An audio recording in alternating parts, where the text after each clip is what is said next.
আমার আল্লাহ ডাক দিয়া বলেন, হে ইমানদারগণ, তোমাদের উপরে রমজানের রোজা ফরজ করা হইয়াছে। রমজানের রোজা তোমাদের উপরে ফরজ করা হয়েছে। এই মাস এমন একটা মাস, এই রমজান মাস, যে মাসে জান্নাতের দরজা খুলে দেওয়া হয়, এই যে মাসে জাহান্নামের দরজা বন্ধ করে দেওয়া হয়। এটা এমন একটা মাস যেই মাসের ফজিলতে শয়তান শিকলবন্দি রয়।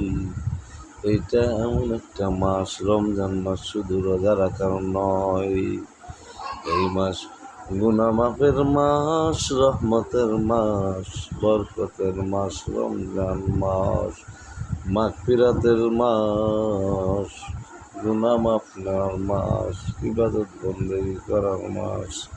আই আল্লাহ, আমাদের সকলকে আপনি তৌফিক দান করেন, আমরা যেন এই রমজান মাস পেয়ে এই রমজান মাসে আমরা যেন গুনাহমুক্ত জীবন করতে পারি। আল্লাহ, তৌফিক ইল্লা বিল্লাহ।